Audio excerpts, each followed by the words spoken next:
Shohei Ohtani's return to Anaheim Stadium. Cam Hayward's extension. Week 1 nearly upon us. It is time to make our predictions.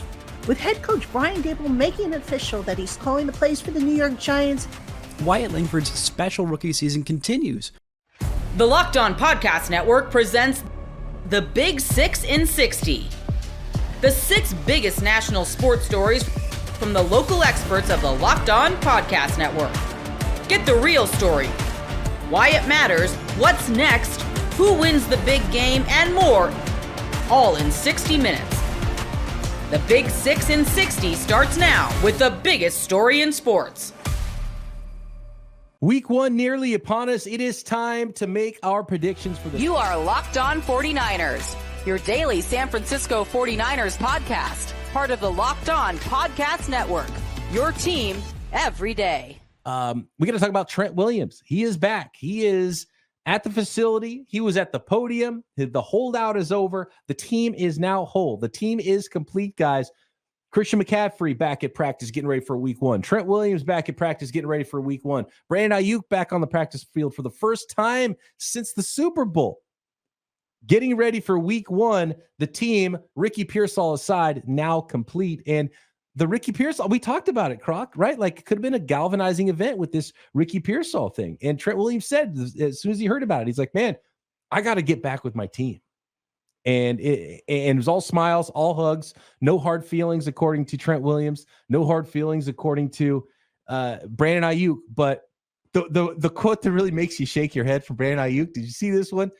He said, quote, I might have made it a little bit more difficult than I needed to at the end. Yeah, you think, Brandon Ayuk? Come on, man. Did it really need to go down to September 1st for you to finally sign your deal and get back with the San Francisco 49ers? But in the end, everybody is back. Everybody is there. Wink. We've talked about the vibes a lot this summer. Where you at? Where you at with the vibes now for this 49ers team heading into week 1?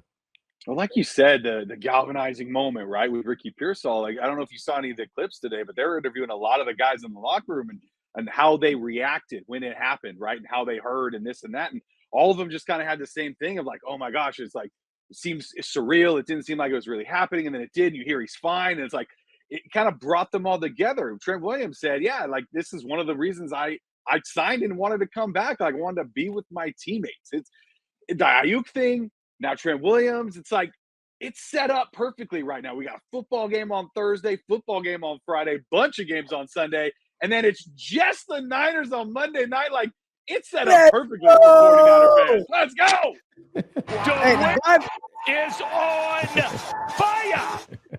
The vibes are up. I've been saying this, I think, really since the Ayuk signing. My spirits were much better after that. And then, of course, waking up this morning, seeing the Trent Williams news. I woke up, 6 a.m., and somebody's like, Croc, we got him. I'm like, babe, it's going to be a good day, and it's going to be a good year for the San Francisco 49ers.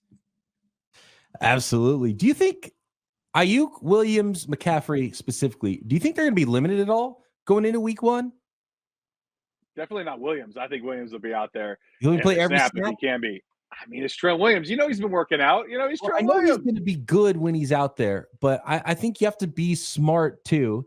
And 1 week of practice, we know what Nick Bosa said about it last year. Do you save him from himself a little bit and hold him back just so you don't have that injury? You don't want Trent Williams to walk back, Brandon Ayuk to walk back in, Christian McCaffrey, who's had a little bit of a calf injury. You don't want to put too much on their plate week 1, and now you lose them for a month instead.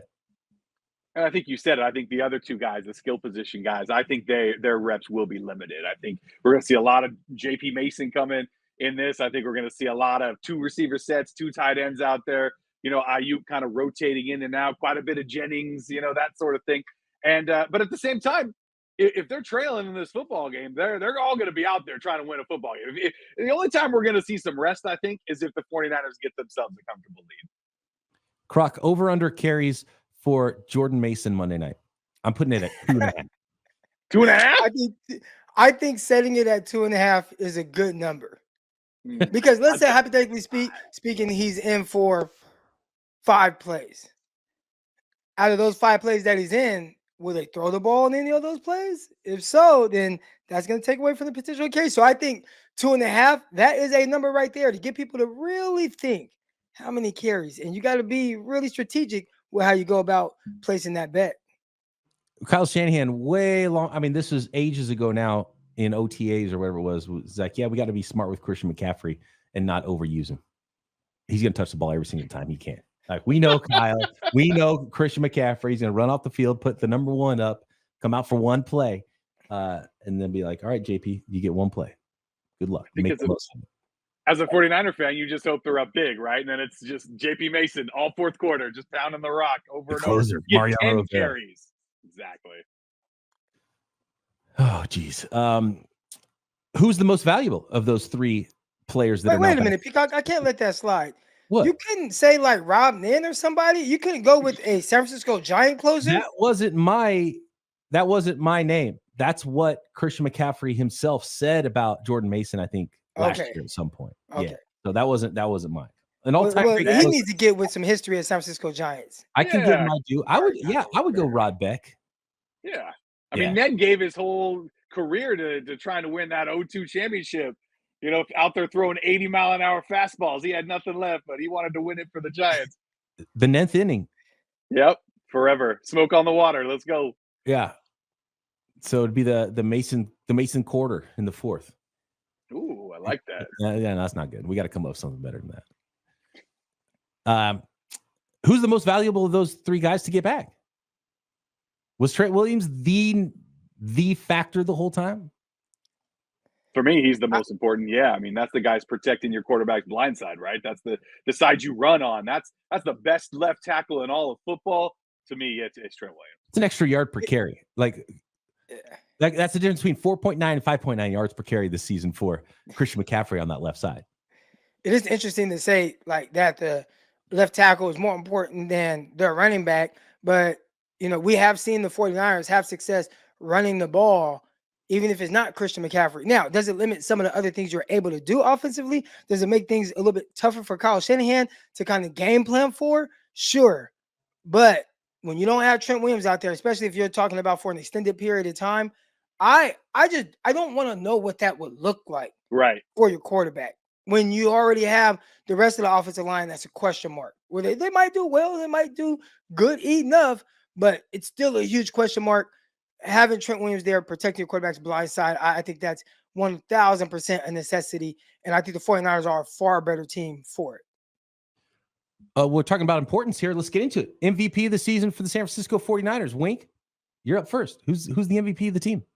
I mean, they're not going to give it to a guy like Trent Williams, but to me, I think if Trent Williams plays, you know, every game this season, I think the 49ers have a great chance to go all the way to the Super Bowl. But if you're looking at it from an actual, like, name a guy as the MVP this season, I'm going to go Brock Purdy. This is just your MVP. We don't have to worry about. Oh, then I'm sticking with Trent Williams. Easy. You can't control how other knuckleheads are going to vote on things like that. This is for you. Who is the MVP of the team? It's Trent for you. Okay. Yeah. I said Brock Purdy yesterday when we were talking about that because I brought up this picture and I said, okay, I like the vibes here. Who benefits from this? And then you add Trent Williams on top of it. Brock Purdy benefits from all of them, right?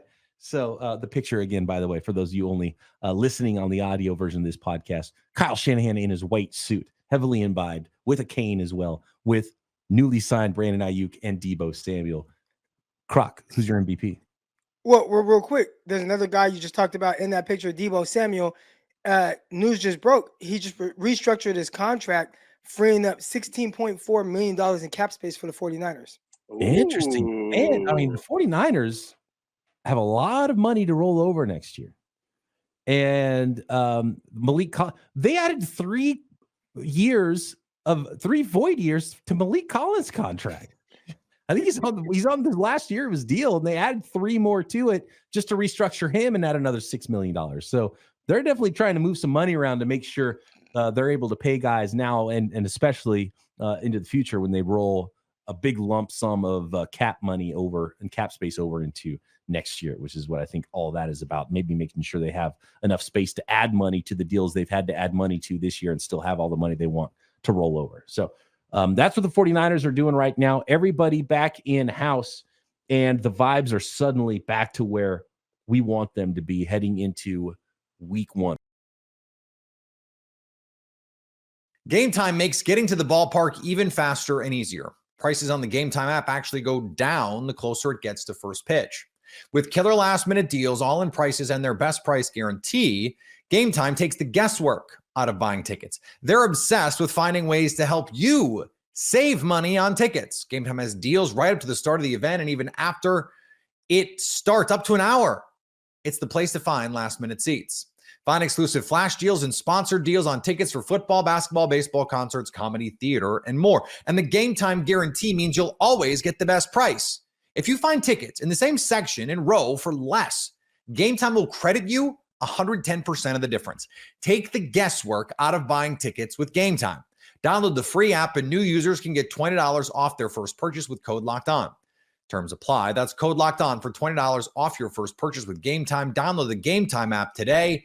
Last minute tickets, the lowest price guaranteed. Are you watching Fox Sports or ESPN on your TV all day? Have to turn down the volume with all that shouting? Make the switch to Locked On Sports today, a free 24/7 sports streaming channel programmed for you every day to bring you the biggest stories without all the screaming. Locked On Sports today brings you can't miss analysis, opinions, and news streaming 24/7 on YouTube or the free Amazon Fire TV channels app, part of the Locked On Podcast Network, your team every day.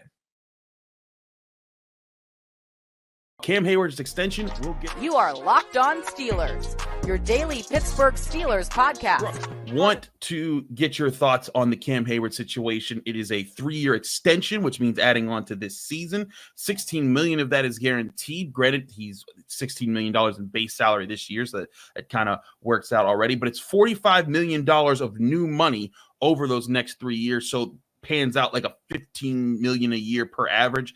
This year, he's a $22.4 million cap hit. Was this the move you expected from Omar Khan and the Steelers? Because Cam Hayward's 35, coming off an injury that nagged him all season, and there were a lot of big questions. Could he be Cam Hayward for more than just another year or two? Yeah, I mean, I think that this is a deal that satisfies both sides. It is somewhat of a compromise because I think that the way I'm interested to see the actual structure of the deal and what the last 2 years, how those work, what the dead cap is, things like that. Because if the guaranteed money is $16 million and he was set to make $16 million, yes, there is new money, but not really, if that makes sense. Like it does. They have the option essentially to pay him more if they want, if he keeps playing at a high level. It also gives him the opportunity to retire as a Steeler. I mean, I think that he's been pretty clear all along that that's what he wants. He said, I want to be a one helmet guy. I want to win a Super Bowl here. All of these things that he knows, he's in the twilight of his career. He's got 1 to 3 more years left, which is why he is now locked in through the 2026 season. But I think that this gives him the security to know that there is a place for him in Pittsburgh. And it also gives the Steelers the flexibility to reward him essentially for playing ball, for, sticking through the process, for, not creating a spectacle of holding out or anything. He missed some OTAs, didn't miss anything that was required of him. Practice, did everything that he was supposed to do. He's been a captain 10 times. This is what you do for a guy that has meant so much to an organization, especially, he's been kind of an under the radar guy the whole time in this organization, at least nationally speaking. I think he's very underrated, and the Steelers did right by him while also not giving away their future for a guy that's 35. I mean, the reality of that is that's kind of a senior citizen in football years. They're not contracts that are Don't given let Cam out. hear you say that, Brooke. I know. Listen, and we all see the gray. I get mine highlighted to cover mine up, but we see it. So, but yeah, I think that it's a great deal that gives him the insurance, gives the Steelers the flexibility. I think that that's about as good as you could have hoped this situation to resolve itself. I agree, because I wasn't 100% sure. I felt like Cam was doing things the right way for a reason. Cam wouldn't just be showing up out of blind. I think there was some trust on both sides that, hey, You show up, you show us that you're healthy, you attend all the things, you'll be fine. And it turned out that way. And now, if you're the Steelers, you now keep Cam Hayward. He's not at an outrageous price. He's now like a more moderate, like, really good veteran player on your team. If he gets back to where he was 2 years ago, he's being underpaid frankly, for what they're keeping him for. But I think the real thing that's the advantage for the Steelers is here's this shining example of, hey, look at Cam Hayward. He was a team captain for more than a decade. He's in his 14th season. And guess what? He showed up to mini camp and training camp, and he did all the things, and he never complained, and he didn't, and he said some things in OTAs, but then quickly put that away, and he followed the shield. And guess what? He got the deal that he really wanted, and he signed long-term, and now he gets to retire a Steeler. So you, future Steeler that wants to sign a big contract, whether it be George Pickens or Pat Freiermuth, who we'll talk about in a second, or anybody else that's down the line, maybe TJ Watt in a couple of years, or Minkah Fitzpatrick. Look at how Cam Hayward was handled. And then look at how Le'Veon Bell was handled when he held out and then didn't even play a whole season. I think on top of Cam Hayward's play itself, I think this is another kind of notch the Steelers can show as an example. Hey, play ball with us. You'll get what's coming to you and what you deserve, and we'll work with you. But don't play ball with us. Give us a hard time. Yeah, it might not work out the way that you want it to. Yeah, 100%. I think that they've used Cam as an example in that organization for a long time because he has done things the right way. He's one of the last members of the old guard, so to speak, in terms of he was drafted, 2011? He's been around a while. He has seen a lot of things. He hasn't won a Super Bowl, which Mike Tomlin has talked about wanting to win confetti for guys like Cam Hayward. And I think that this is something that the Steelers, again, will use, like you said, as another measuring point, knowing that I think that Cam Hayward is an old school player, and this was an old school contract negotiation in a lot of ways. He, wasn't a distraction. He didn't post videos of himself, like working out away from the facility, all of this stuff. It was quiet. It was under the radar in the way the Steelers like to be. And I think that they kind of hope that every negotiation will be like that. And like you mentioned, in situations like Le'Veon Bell, it's not. Exactly. I think that's the situation there. And a perfect situation, I think, where the Steelers are still trying to figure that out with somebody is Pat Freiermuth. Now, Pat Freiermuth is not 35 years old. In fact, he's like more like 26, 27 right now. He's about to enter his prime. He's at the end of his rookie deal. And to me, I thought this would be the easier deal of the two to finalize, because Cam Hayward's older. If you're Omar Khan, you're thinking, man, we need to get younger. We need to figure out who the stars of the future are. Pat Freiermuth looks like he could be that. But granted, Pat Freiermuth has not blown up in any of the Matt Canada-led offenses that he's played in so far. So I can see maybe some disagreements right now from Pat Freiermuth's camp that's like, hey, he's been held back, obviously, by the quarterback play, by the coordinator situation, by everything in general. And the Steelers are like, yeah, but at the same time, you can't pay him Travis Kelce money until he produced Travis Kelce results. And so I can see if there's a hang up there. Or, Brooke, do you think that might be the hang up, as there's negotiations that aren't going well? Or could this just be like, hey, you know what? The Steelers had like a laundry list of things to get done, like considering the IU trade and all this other stuff. And now it's just going to happen in its own time. That's what I think, is that it's going to happen in its own time. Okay. Combined with the fact that he hasn't produced these game-changing numbers in his first season on the Steelers, largely because of factors outside of his control. He's had some soft tissue injuries. He had Matt Canada as his offensive coordinator. There are a lot of extenuating circumstances with him, and I think the Steelers have to decide, do we want to pay him for what he's already done, or are we comfortable paying him with what we think he'll do? And it feels like a lot of times in the NFL, it's guys get paid for what they've already done, which can be really frustrating. And that's how you end up with quarterbacks on insanely bloated deals down the line. Like Ben Roethlisberger having a cap hit of $45 million in his last year. You have to find the right balance of paying a guy market value without completely, blowing up your cap to keep him around. And I think that also because we don't know exactly how this Arthur Smith offense is going to look, exactly how Pat Freiermuth is going to operate within it. We have an idea. He should be a really big factor. He does all the things that Arthur Smith wants his tight ends to do. I think that he can be a glorified big body wide receiver. That's exactly what the Steelers need, especially because their wide receiver depth is so shaky. I think that they should pay him, but I can also see a scenario where he goes into the season without this extension and then maybe something gets done right before free agency. But of course, if you decide to wait and do that, you're going to be paying a premium. That's gambling and hoping that, well, hopefully he does well in this offense, but not so well that his price tag just increased a ton. So the Steelers have wanted to get something done. Pat Freiermuth's agent was up in Latrobe early in camp. Kind of felt like there might be some momentum towards something, but he left Latrobe without a deal.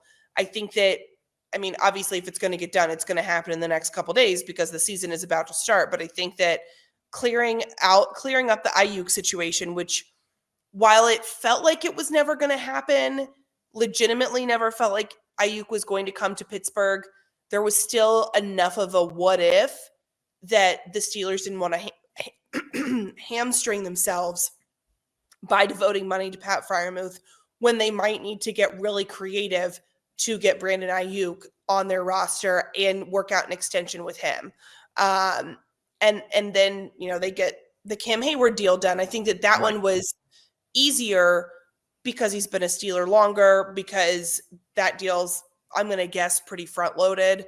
And they have a lot of familiarity negotiating with him, and working this deal out with Pat Freiermuth is something of a new frontier. So I'm not surprised that it hasn't happened yet. I think I'm about 50-50 about whether or not it will happen. If I'm Omar Khan, I would make that deal because I think that he will be an important piece. And while Darnell Washington is an exciting possibility and has, I think, a lot of upside, I still think that Pat Freiermuth is the more well-rounded of the two and has, I think, the potential to be in Pittsburgh longer.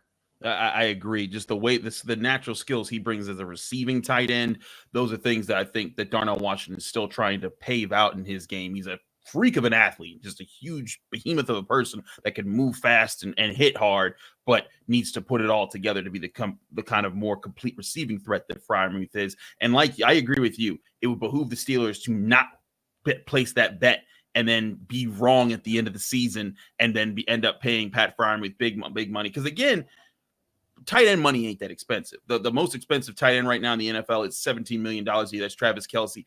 I think that Pat Freiermuth's not looking for that kind of money, but give him like $14 million. I think that they can work that out while still having space to do other things right now. But the big thing that everyone was expecting to happen this offseason was the wide receiver move.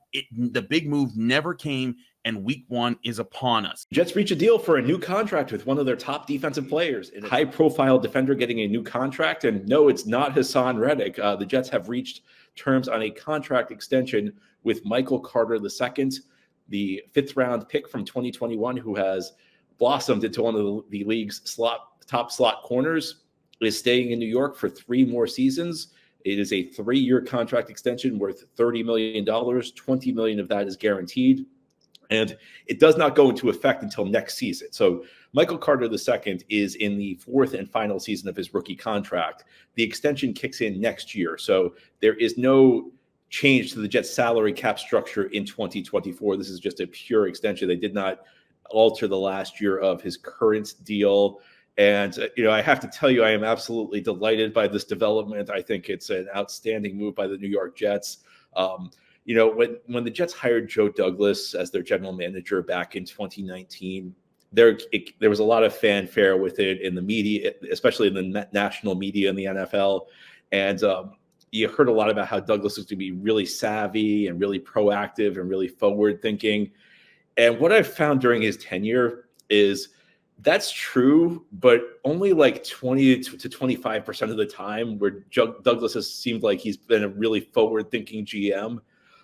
You saw it draft night, the first round, when the Jets were on the clock at 10, and they traded down one slot with Minnesota because they knew Minnesota was trading up for a quarterback. And the Jets essentially knew, all we have to do is move down one slot. We're going to get the guy we want anyway, Olu Fashanu, and we can get an extra fourth-round pick from Minnesota.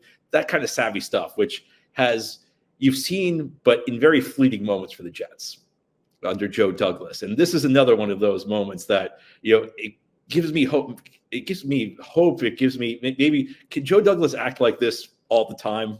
Because if he can, then I think we've got a shot for him to become a very good GM, because this is so the opposite of what the way the Jets usually operate. And we've even seen it at points this offseason where the Jets are never proactive with their good players. They always let these contract dilemmas linger. They go on for too long, and frequently they lose good players because they just, they don't address contracts when they should. The time to address a contract is when you actually have some degree of leverage. Michael Carter II is looking for a payday. He's in the last year of a rookie contract that does not pay him much because he's a fifth-round pick. So, sometimes, in many cases, what guys will do, because the NFL is such a brutal business, because you're always one play away from suffering a career-altering injury, is, if you're willing to pay me now and I don't have to wait a year, maybe I'll leave a little money on the table. And you don't have to worry about the guy leaving in free agency this offseason. This is the Michael Carter II situation is one that's left me with some degree of anxiety, because I was worried the Jets were going to do what they always do and let these things go on and on and on.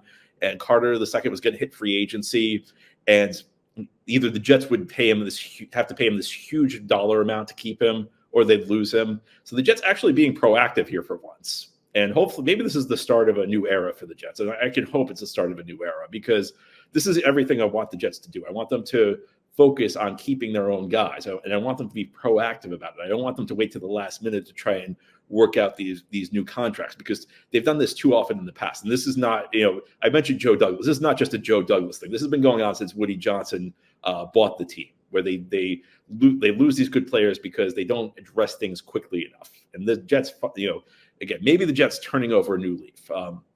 The Jets were entering this season with two of their three starting corners set to be free agents after the season. And the other aspect of this is Sauce Gardner is also going to need a new contract sooner rather than later. I think the Jets are going to want to get Sauce Gardner locked up long-term as quickly as possible. So this is the first of the three that they have to deal with. And I felt like for right now, Carter was the priority, because Sauce Gardner is not eligible to sign an extension until after the season. So after the season, Sauce will be, they'll have to deal with Sauce, even though Sauce will have 2 years left on his rookie contract. You want to get that done. Yes, you don't have to worry about Sauce in the future. DJ Reed is an interesting case because, he's getting into his late 20s.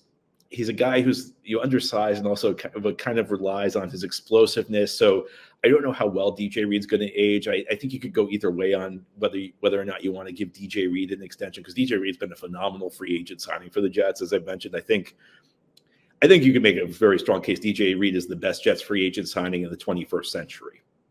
Because I'd have to go back to find a better free agent signing than DJ Reed when you're talking about the value of the player provided, when you're talking about the contract. I mean, I'd have to go back to '98, that phenomenal offseason where the Jets signed Curtis Martin and Kevin Mawai. They got two Hall of Famers.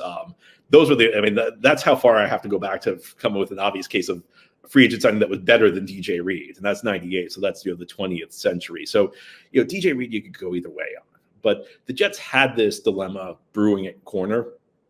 And they had three situations where we're kind of up in the air with varying degrees of concern, because Sauce Gardner, you can't do anything till after the season. He still has 2 years left on his contract after this year anyway. Carter and Reed were the two more immediate problems, and the Jets have addressed one of them. Michael Carter II will be the highest paid slot corner in the league, and I find it tough to argue with that. I think Carter has been an outstanding slot corner for this team. If he's not the best slot corner in the league, he's in the discussion. You can make. I'm always a little hesitant to declare somebody the best, because I think there are levels. But any group of elite slot corners that you come up with, is Carter number one? I don't know, but he's in that top tier. So I think it's a fair deal to pay him. And I also feel like the NFL the way teams run, the front offices have not caught up with the way systems run when we talk about slot corners, because slot corner is still not a very highly valued position. The Jets got Carter in the 5th round. And you see a lot of the great slot corners in this league were either late round picks, or a lot of them were even undrafted free agents, and they don't get big paydays. It's $10 million is for a top tier corner is not a lot of money, but it's the highest paid slot corner in the league. And you look at the way offenses run this in the league these days, the base formation for most NFL teams, or the base personnel grouping for most NFL teams, has 3 wide receivers. So you need 3 corners on the field. Your third corner is a starter. But front offices, the coaching staffs run their teams that way, but front offices don't value the slot corner position enough. So getting a guy like Carter for $10 million, I mean, it's, even though he's the top paid slot corner in the league, I just think it's tough to argue with. The Jets deserve some credit this morning. There's been a lot of frustration over the way they've handled a lot of situations this offseason, including the Hassan Reddick situation. But I think it's tough to complain. I think it's not only tough to complain, I think you have to give the Jets praise for the way they've handled this one, because I think they handled everything the correct way. They handled everything the opposite of the way they handle a lot of situations. I think an excellent move by the New York Jets as we wake up here on this Wednesday morning. You have to be pleased with the way Tuesday turned out as far as Michael Carter II goes.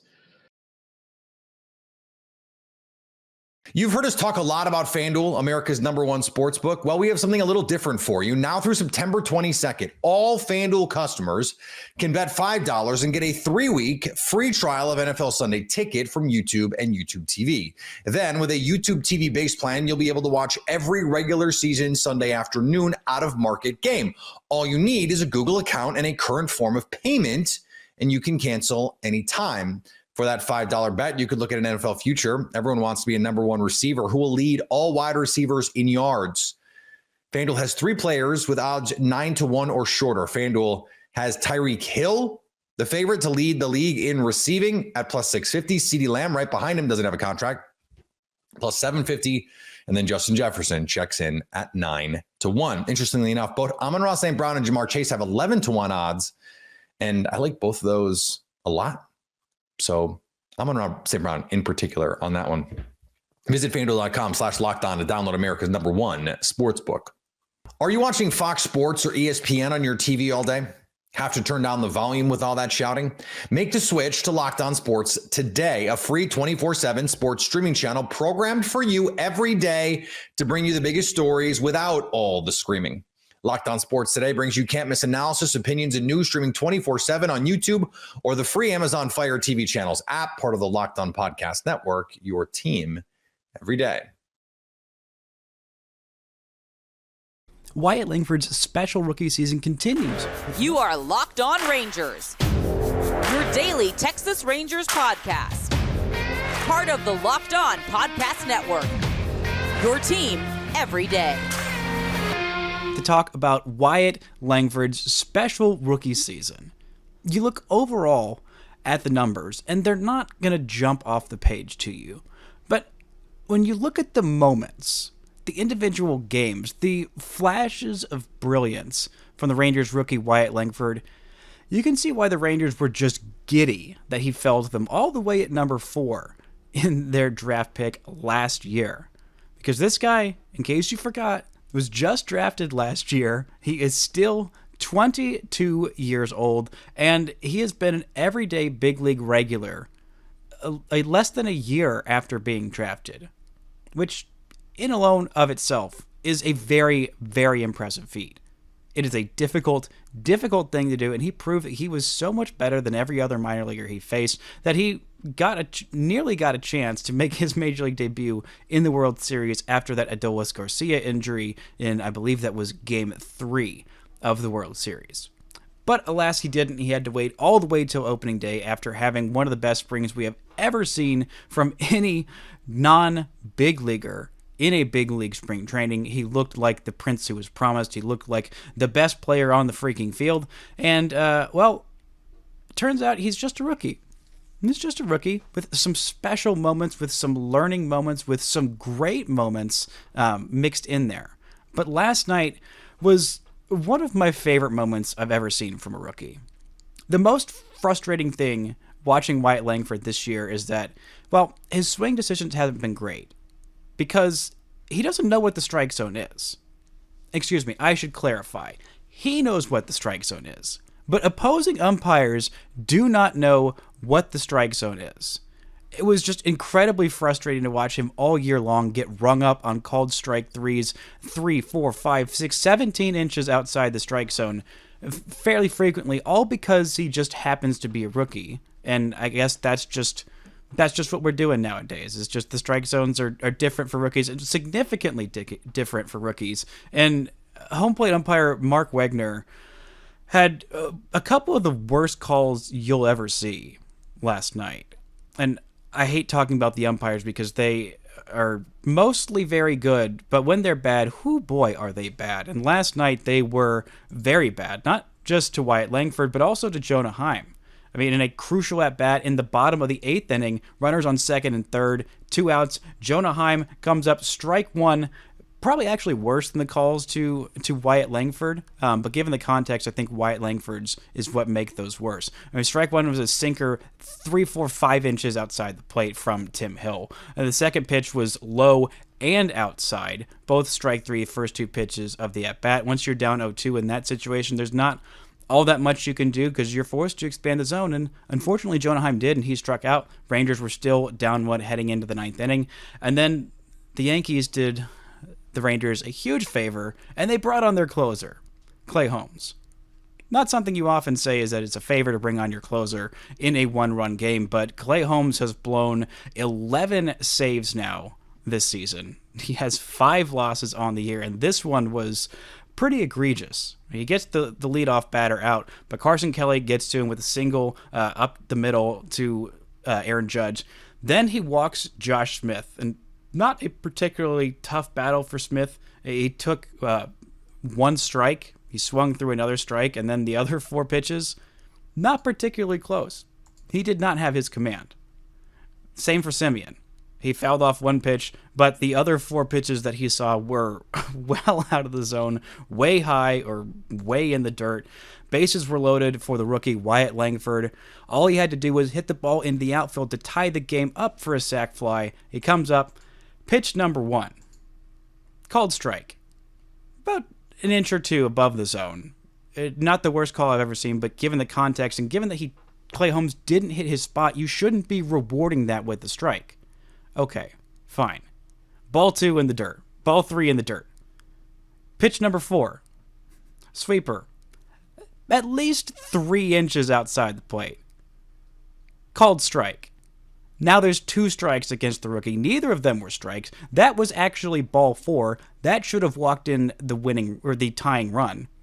Then he throws another pitch that he fouls off, a slider that didn't quite get outside the zone. Wyatt Langford was just off of it. And then glorious pitch number 7. Clay Holmes, for some reason, decides to double up on the slider, and he hangs one about as bad as you can hang one right down Broadway. Wyatt Langford was pissed off that he got 2 strikes on him. He should have worked a walk. I mean, his chase rate is in the top 20% of baseball because he knows the strike zone better than these umpires, and he's just not getting the benefit of the doubt of the calls. And I wonder how much better his season stats would be if he was just simply getting a medium bad strike zone called against him. I honestly think he might have a 750 or an 800 OPS. It would be such a momentous difference if he just got a slightly unfair strike zone called against him as opposed to a deeply unfair strike zone called against him. But Wyatt Langford said, you know what? Ball don't lie.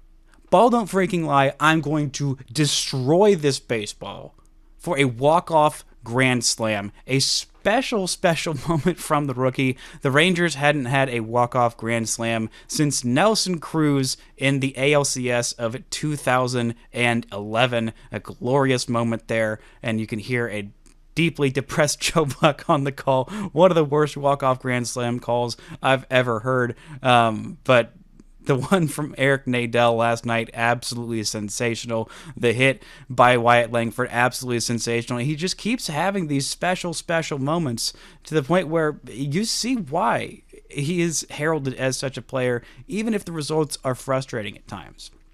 You look overall on the season, that was his 100th hit of the year, his 10th home run of the year, his 60th RBI of the year.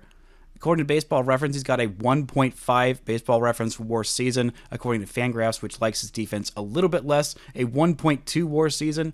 Either way you stack it up, solid everyday player. His OPS plus is closer to league average right now at 99, where 100 is league average. He's having overall a pretty good season while still learning how to play left field. He's still learning, and I think every day next year, he might be the Rangers' everyday center fielder.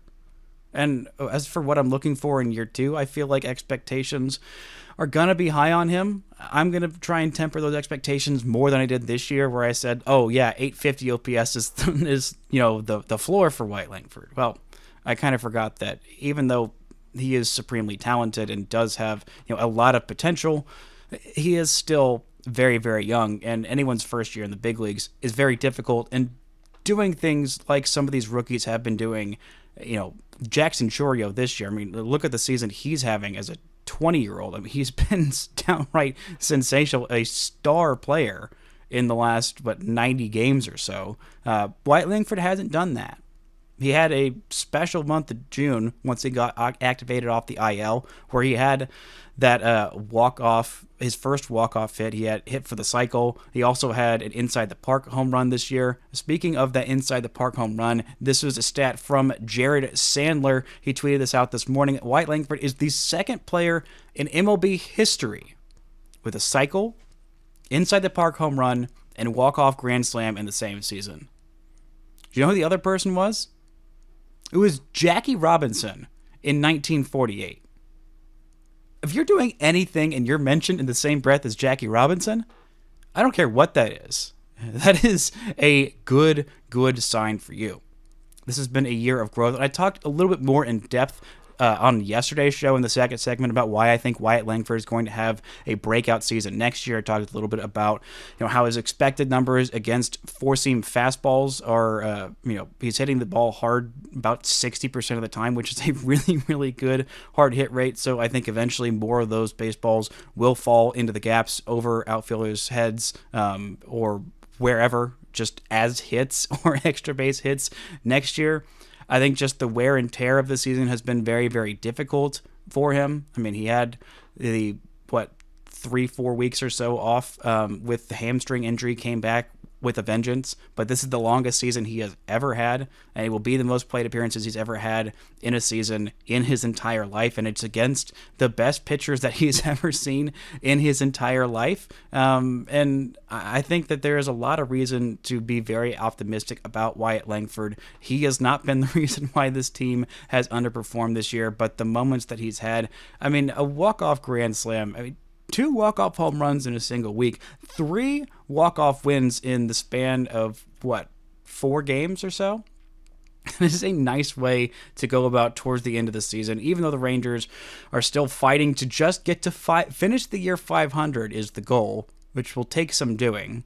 I think they can do it, but it will take some doing for sure. They're 8 games below 500 right now. It's going to take a lot of winning and not very many losses to do it. But moments like that from Wyatt Langford, and not to mention a great hurdling jump from Josh Smith earlier on in the game. The rest of the offense also was doing its job, especially both Joshes. Game Time makes getting to the ballpark even faster and easier. Prices on the Game Time app actually go down the closer it gets to first pitch. With killer last-minute deals, all-in prices, and their best price guarantee, Game Time takes the guesswork out of buying tickets. They're obsessed with finding ways to help you save money on tickets. Game Time has deals right up to the start of the event and even after it starts, up to an hour. It's the place to find last-minute seats. Find exclusive flash deals and sponsored deals on tickets for football, basketball, baseball, concerts, comedy, theater, and more. And the Game Time guarantee means you'll always get the best price. If you find tickets in the same section and row for less, Game Time will credit you 110% of the difference. Take the guesswork out of buying tickets with Game Time. Download the free app and new users can get $20 off their first purchase with code Locked On. Terms apply. That's code Locked On for $20 off your first purchase with Game Time. Download the Game Time app today. Last minute tickets, the lowest price guaranteed. Are you watching Fox Sports or ESPN on your TV all day? Have to turn down the volume with all that shouting? Make the switch to Locked On Sports today, a free 24/7 sports streaming channel programmed for you every day to bring you the biggest stories without all the screaming. Locked On Sports today brings you can't miss analysis, opinions, and news streaming 24/7 on YouTube or the free Amazon Fire TV channels app, part of the Locked On Podcast Network, your team every day. With head coach Brian Dable making it official that he's calling the plays for the New York Giants. You are Locked On Giants, your daily New York Giants podcast.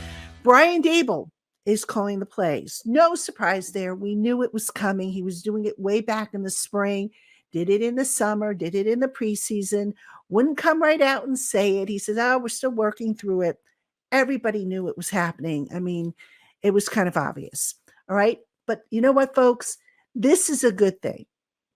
Now, before I tell you why I think it's a good thing, let me backtrack a little bit, because those of you who have either read my stuff or followed me as an everydayer on this show, you know that in the past I have been against head coaches being play callers, that I believe in the CEO style of head coach, the guy that, doesn't have his face buried in a play card, who can keep an eye on things, know when to call a timeout, know when to throw a challenge flag, and not have to rely on others for that.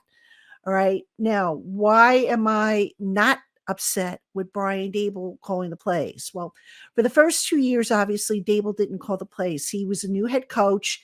He had to get his bearings, kind of, get a feel for how things ran on game day from the head coach perspective. And, so a lot of that was on him. And also along the way, it was important for Dable to build up trust and communication with people he had hired to help him on game day with decisions like when to throw the challenge flag, when to call a timeout, and so on and so forth. Because remember, with Dable, when he came down from Buffalo, he hired people that he wasn't necessarily familiar with or he had worked with before. He hired who he thought was the best people for the job. All right. So it's not like he had his cronies with him. So that all being said, now that he has a feel for it, he's calling the plays. And this is a good thing, because who basically designed this offense? It was Dable. Yes, Mike Kafka's the offensive coordinator, and he probably contributed some stuff. I'm sure the other offensive coaches contributed little pieces here and there. But by and large, this is Brian Dable's system. And as it is his system, and as, one of the reasons why the Giants were, attracted to him as a head coaching candidate was because of what he did up in Buffalo, how he basically took a offense that was ranked towards the bottom of the league when he first started and got them into the top 5, I believe, by the 2020. So that was an appeal to him. So to take that away and say, okay, you know what, Brian, find your footing and, let's put play calling on the back burner. That was kind of, a step back for the organization. So I look at this in year 3 as, now they can come full circle. Dable can call the plays as he designed them, as he, views the appropriate play in the situation at hand. And I think all of that is going to help the offense. All right. I've often made this comparison. It's like if I write, if I have an idea for a book and I put the book together, and then I give then I go to, say, a friend of mine or a relative, and I say, okay, take segments from the book and execute, the how-to in my book. They're maybe not going to follow exactly how I intended it to be. So it's better off, if I'm doing a book about a how-to, for example, how to write a resume. And, I know how to write a resume because I've been trained in that, and I've actually done it before and been certified in it. My husband or my relatives, they haven't been. So they're not going to necessarily know the little tricks and nuances on how to write a good resume like I would. So even if I give them my book and say, here, follow it and write a resume based on what I have in my book, they're not going to know the little nuances, because there are always little twists and turns that you need to cover. So it's kind of the same thing with the offense. Dable sat with Daniel Jones. They designed this offense. They took basically the foundation of what Dable ran up in Buffalo. He asked Daniel Jones, what do you like to do? What don't you like to do? And they kind of worked that into the fabric of the playbook in an effort to make sure that Daniel Jones would be successful. So just the whole concept of Dable calling the plays. Now he is going to have to lean on his staff. Like I said, he's got people in the box who are going to tell him, hey, throw the challenge flag, or, hey, keep an eye on the clock, or, maybe we need to call a timeout, because you don't want to get in a situation like the Giants had years ago with Ben McAdoo when he had the big menu card. And every time you looked at Ben McAdoo on the sideline, his face was in that card. So I don't think that will be the case with Dable. And quite frankly, I'm looking forward to seeing what he does differently in terms of the play calling versus, say, what maybe Mike Kafka did the first couple of years. And one final point I want to make before I go to break here. The fact that Dable took over the play calling, I don't think that's any kind of indication about how he felt about the job that Mike Kafka did. Again, different scenarios, different perspectives. Kafka, remember, had never called plays before at the NFL level. Dable had, and he had plenty of experience doing so, including playoff experience. So look, with the team needing to push forward, with the team needing to finally show, that it's headed in the right direction, this is a move that had to be made. And Dable made it, and I endorse it. I'm sure I'm not the only one who endorses it. And I'm very curious to see how it all plays out for the Giants. You've heard us talk a lot about FanDuel, America's #1 sportsbook. Well, we have something a little different for you. Now through September 22nd, all FanDuel customers can bet $5 and get a 3-week free trial of NFL Sunday Ticket from YouTube and YouTube TV. Then with a YouTube TV base plan, you'll be able to watch every regular season Sunday afternoon out-of-market game. All you need is a Google account and a current form of payment, and you can cancel anytime. For that $5 bet, you could look at an NFL future. Everyone wants to be a #1 receiver who will lead all wide receivers in yards. FanDuel has 3 players with odds 9-1 or shorter. FanDuel has Tyreek Hill, the favorite to lead the league in receiving, at +650. CeeDee Lamb right behind him, doesn't have a contract, +750. And then Justin Jefferson checks in at 9-1. Interestingly enough, both Amon-Ra St. Brown and Jamar Chase have 11-1 odds. And I like both of those a lot. So I'm on Rob St. Brown in particular on that one. Visit FanDuel.com/lockedon to download America's #1 sportsbook. Are you watching Fox Sports or ESPN on your TV all day? Have to turn down the volume with all that shouting? Make the switch to Locked On Sports today, a free 24/7 sports streaming channel programmed for you every day to bring you the biggest stories without all the screaming. Locked On Sports today brings you can't miss analysis, opinions, and news streaming 24/7 on YouTube or the free Amazon Fire TV channels app, part of the Locked On Podcast Network, your team every day. Shohei Ohtani's return to Anaheim Stadium. You are Locked On Dodgers, your daily Los Angeles Dodgers podcast. Part of the Locked On Podcast Network, your team every day. And Shohei Ohtani played what Eric Karros and Steven Nelson referred to as his first meaningful September game at Angel Stadium in his career. And they're not wrong. It was more meaningful to one team than the other, but it was his first game that counts back at Angel Stadium as a visitor. Obviously, they played the Freeway Series in spring training.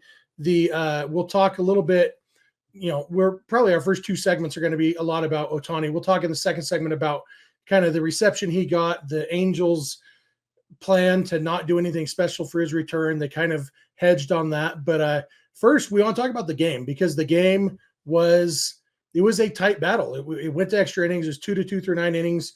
Walker Buehler, we'll talk more about him in the third segment. He pitched pretty well, 2 runs in 5 innings, just 2 solo home runs. But Reed Detmers kind of shut the Dodgers down for his 6 innings. And then the good relievers on the Angels did a good job. But then we got to the 10th inning, and the Angels were out of good relievers, so they went with Roansy Contreras. And so Tommy Edman started the inning on second base. Max Muncy grounded out to the right side to move Edman to third base. Miguel Rojas, I believe it was the first pitch, right? I think first pitch of his at bat, line drive single to score Edman, and then Gavin Lux pinch hitting for Chris Taylor, hit a ground out to the right side that they got the out at first, moved Kevin Kiermaier, pinch running for Rojas to second base, and that left first base open with Shohei Ohtani coming up. And obviously the Dodgers had already scored. And in hindsight, the Dodgers had already scored the winning run because the Angels didn't score in the bottom of the 10th inning. The game could have ended there. Who knows if it's a one-run game? We don't know if Logan O'Hoppe would have tried to run on the fly out in the bottom of the 10th inning. Mookie's throw is really good. Maybe he throws him out. Everything is different if it's a one-run game. But so it felt we wanted more than the one run. And so when the Angels chose to walk Shohei Ohtani with first base open, Eric Karros said it's undoubtedly the right move, absolutely the right move. Mookie Betts said, "Hey, Roansy, can you throw me a hanging slider on the first pitch?" And Roansy Contreras said, "Sure, Mookie." And Mookie hit over the wall in left field for a 3-run homer. Mookie is always smiling. Vince, you spend a lot of time around Mookie Betts. You help with this podcast. You see Mookie in a lot of different contexts, and he's smiling, 98% of his life? He's just a happy dude. When he looked so disrespected, like obviously it was a happy moment, but you don't see it from Mookie very much, but it was like an NBA player. When you posterize somebody, you dunk on somebody, and then you get your mad face, that was Mookie all the way around the bases in the dugout, just like, bring it on, bro. I loved it. Yeah, it was fun to watch. Because like I said, Mookie's happy. You see the smile, but you don't always see like that type of reaction from him. And it was, definitely something you noticed as he was running the bases, and then definitely after he crossed home plate and, pounding his chest. And it looked like saying something like, "You want to walk someone to get to me," something to that extent, or, I don't know in what words exactly, but something like that. And yeah, for everyone that says, the Dodgers don't play with emotion and everything else and blah, blah, blah. And the emotion comes after big moments like this. And the Dodgers do a good job when the moment presents itself. And that was this moment here. And, for Mookie Betts, they mentioned on the broadcast, he's only been intentionally walked in front of twice in his career. And those both times were in 2016. I believe with Big Papi ahead of him. So he said it after the game. Like, I don't get to feel this too often. He said he kind of blacked out a little bit in the moment in terms of the reaction. And yeah, for everything, whatever, right move, wrong move, it was the right move for the Dodgers in the moment. And I was watching the game with my dad and my grandpa, and it's like, man, you walk Shohei Ohtani, and yeah, you're getting, a force out or, a right-on-right matchup or whatever the case, or whatever Ron Washington's looking for, maybe even a little bit of feelings involved in sense of, okay, we're not going to let Ohtani beat us even more, even though they were already losing. But yeah, it to do it in Anaheim, first game back, even though it wasn't Ohtani with the big moment, Ohtani was a reason we got the big moment because, if they didn't walk them, who knows what would happen. Yeah, absolutely. And I do want to talk a little bit about this right decision, wrong decision. I had wondered going into the inning, it made sense that the obvious move was for Gavin Lux to pinch hit for Chris Taylor. And I wondered if the Dodgers would do that, knowing that Roansy Contreras actually has reverse splits. He is quite a bit better against left-handed batters than he is against right-handed batters. And the Dodgers ended up going with Lux anyway, because I think in that situation, you don't worry about the pitcher strengths as much. You go with, Lux is a better hitter than Taylor, and Lux hits righties well, so you don't worry too much about what the pitcher does. But from Ron Washington's standpoint, I would think that would at least be a consideration. This guy allows a .330 slugging percentage to lefties and a .439 slugging percentage to righties this year. That's a very meaningful difference. And I think a lot of it was just that they didn't want Shohei to be the one to get the big hit against them. But if I'm looking at, and I was thinking this before, I was hoping Mookie would make them pay. But even before he hit the home run, this isn't just results-based analysis. You look at Contreras' reverse splits, and even more than that, like my thought was we saw it against Quijada in the inning, 8th inning or whatever, that Shohei in big moments is more likely to expand the zone, to chase a little bit than Mookie is. And obviously Shohei is not an easy out by any means. And so there's a few things in favor of just go after Shohei. But then the other side of things for me is Contreras doesn't have strikeout stuff. And I don't know if a guy with his stuff is going to get the chase from Shohei, the swing and miss from Shohei that a guy like Jose Quijada can. And so, I mean, for me, I guess there's no right answer. I do think Karros was wrong to say it's absolutely the right decision, because you're in a no-win situation. You've already given up a run and you have 3 MVPs coming up. Which one do you want to pitch to? I think that's the biggest part of it too, is they were already down a run. So now you're opening yourself, like you're putting a potential extra run on base with Mookie Betts. Like if Shohei Ohtani doubles, 1 run scores, and then you have 2 chances to get that one out that you're looking for. And in this case, you didn't have that. And then it just, adds, we're all about efficiency here on Locked On Dodgers. Like we're trying to see a good game, but a quick game more than likely. And when Ron Washington, you're already down 6-2 or whatever, and then you come out and bring out a lefty to face, like the game's over, just leave Contreras in there. He hadn't thrown that many pitches. But regardless, whatever, it led, to a great moment, and, cool to see that emotion from Mookie. And, the team is starting to click right now. I think everything is kind of working out, and we're seeing it with results, even though the Dodgers struck out 16 times, 10 times against Reed Detmers. Like overall, this episode could have been like, oh man, the Dodgers just, didn't look good at the plate today. But in this time the pitching held it down and kept it at bay, and then the offense was able to come through in a different way.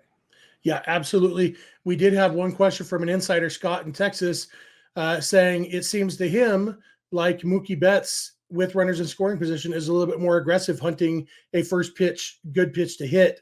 And, wondering if that's actually accurate, if it's just a seems like thing.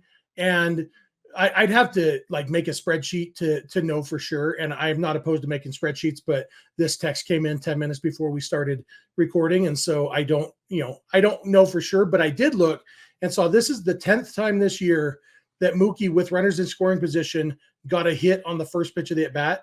And 7 of those hits have been for extra bases, 2 homers and 5 doubles. So I do think, there's definitely whether overall he's being more aggressive in those situations, I don't know, but we have seen an inordinate number of first pitch hits from Mookie with runners in scoring position. And I think that's probably not by accident.